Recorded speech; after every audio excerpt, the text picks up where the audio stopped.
Here's the tutorial on how to create bootable drive and Windows 10. Before we proceed, make sure you have a USB drive with at least 8 GB and a PC or laptop to create a bootable drive. So here, magda-download muna kayo ng Rufus, and pag nandito ka na sa website, scroll down ka lang and wag mong piliin ng kahit ano. Piliin mo lang yung Rufus 4.6p portable version. And after mo ma-download, magkakaroon ka na nitong file. After nun, ito na ang lalabas, and hintayin mo lang siya hanggang sa matapos mag-loading.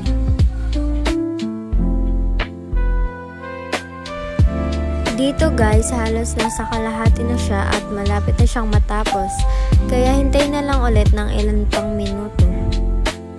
So guys, tapos na siya. Let's proceed na dito. Make sure na i-restart ang PC or computer para gumana, and press the F2 button for bootable. And voila! Dito na! So here, click mo yung advanced mode and OK. Select boot, scroll down, click the boot option number 1, choose the UEFI flash and save it.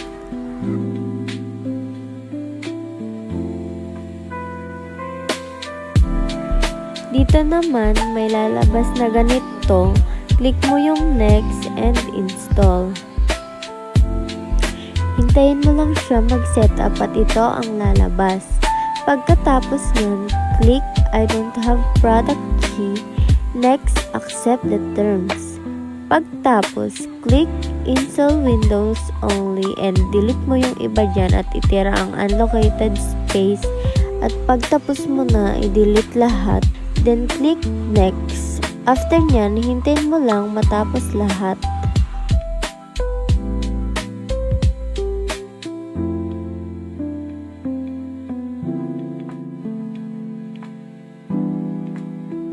Pagtapos na, hintayin nyo na lang mag-loading.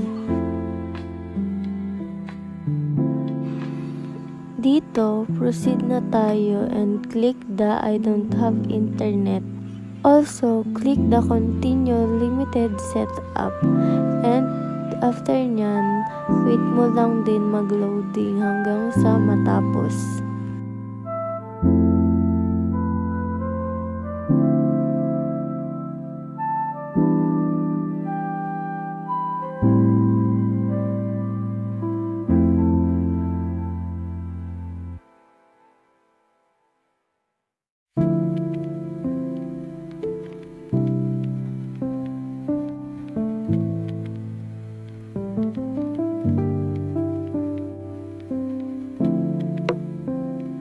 Dito, malapit ka nang matapos, and ito na, nakapag-install ka na ng Windows 10. Yun lang. Thank you for watching.